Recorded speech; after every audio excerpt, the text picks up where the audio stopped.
做今天就替他向你索命。你们很好。帝天的魂力运转与我完全不同。Вышел трейлер 125-й серии Боевого континента 2. План Хуэйхао и Империи Синло по нападению на Башню Смерти был успешно реализован. Бог Смерти Дитянь мощно изгоняет Есишуй. Однако меридианы Хуэйхао разорваны из-за перенесенной им непреодолимой силы. Итак, дерзкая попытка Хуэйхао уничтожить проводника душ 9 уровня, Башню Бога Смерти, была несколько импульсивной. Даже если бы Империя Синло отправила больше дюжины титулованных, это было бы бесполезно, поскольку титулованный Бог Смерти Есишуй 99 ранга в одиночку бросила им вызов и едва не раздавила Хуэйхао насмерть. К счастью, прежде чем Хуэйхао погиб, звериный бог Дитянь почувствовал опасность через обратную чешую черного дракона и вселился в него, явившись могучей силой. Когда бог зверей Дитянь увидел, что враг Хуэйхао, предельно титулованный 99 уровня, он не хотел сражаться насмерть, ведь исход был непредсказуем. Однако, когда титулованный смерти Есишуй выпустила свои духовные кольца, Дитянь пришел в ярость. У Есишуй было 6 черных и 3 красных кольца, что означало, что она убила 6 духовных зверей, проживших десятки тысяч лет, и 3 старше 100 тысяч лет. Все они были собратьями Дитяня, и он немедленно решил отомстить за павших духовных зверей. Башня Смерти Есишуй собрала бесчисленное количество несчастных душ, не только человеческих, но и душ зверей. Поэтому Дитянь, бог зверей, вступил с ней в бой напрямую. Хотя Есишуй не колебалась вступить в схватку, в глубине души она все же была напугана. Дитянь был известен уже более 700 тысяч лет, и даже предельно титулованный не мог сравниться с ним. Особенно увидев, как Дитянь способен использовать силу пространства, Есишуй испугалась собственной смерти и в конце концов бежала. Властная аура Дитяня прогнала ее, спасая Хуэйхао и титулованных Империи Синло. Меридианы Хуэйхао были полностью разорваны. Во время боя Дитянь изо всех сил старался сдерживать свою силу, чтобы не уничтожить тело Хуэйхао, ведь тот не мог выдержать всю его мощь. Осознавая опасность, Хуэйхао терпел боль, помогая Дитяню изгнать Есишуй. После того, как враг сбежал, Дитянь тоже покинул тело Хуэйхао. Пришедший в сознание Хуэйхао оказался тяжело раненым. Его меридианы были разрушены и состояние было критическим.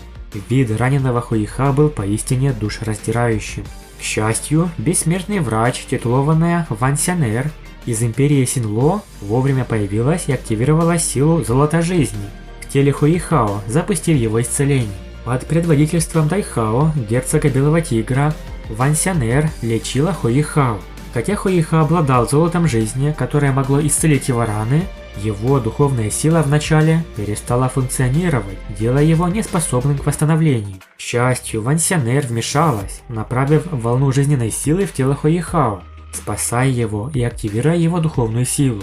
Поэтому даже в коме золото жизни исцеляло его. Взглянув на лежащего без сознания Хуэйхао, Сюй Саньши предложил членам клана Тан и монстрам Шрека по очереди ухаживать за ним, ведь теперь жизни Хуэйхао ничего не угрожало.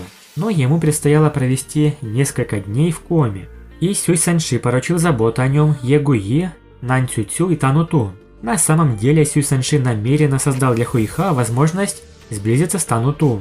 Та, пожалев его, сама обтирала его тело и держала его за руки, пока не уснула рядом. Пока Хуэйхао был без сознания, Ван Сянер продолжала лечение, направляя жизненную энергию в его тело. Золото жизни поддерживало процесс исцеления, хотя духовная сила Хуэйхао временно не функционировала. Постепенно его состояние стабилизировало. В это время Егуи и Нань Цюцю, следуя поручению Сюй Саньши, тоже ухаживали за Хуэйхао. Они проводили рядом с ним дни и ночи, вытирали лицо, обрабатывали раны и молча наблюдали за его дыханием. Они так заботятся о Хуэйхао, потому что обе тоже любят его и считают выдающимся человеком. Они горят желанием завоевать его сердце. Однако они также знают, что Хуэйхао любит только Ван Дунэр, и у них нет никакой надежды. Хотя Егуи и Нань Цюцю знали, что Хуэйхао не выберет их, даже если Ван Дунэр умрет, они не могли избавиться от своей любви к нему. Поэтому они тихонько заботились о Хуэйхао. Они также воспользовались случаем и признались Хуэйхао в любви, подразнивая его, что он им нравится, но, к сожалению, Хуэйхао их не услышал. А вот Танутун подслушала и приревновала. В трейлере видно, что Ягуи и Нан Цю признались в своей симпатии Хуэйхао. Хотя Танутун и думала, что не имеет никакого отношения к Хуэйхао и никаких чувств, но услышав признание, она почувствовала прилив ревности, почти готовой броситься в бой. К счастью, ей удалось сдержаться. Позже, заботясь о Хуэйхао, Танутун даже держала его за руку. Да, нас ждут интересные события. Большое спасибо за просмотр. Напишите в комментариях, как вам столкновение Есишуй и Дитяни. Подписывайтесь на канал, ставьте лайк и всем пока.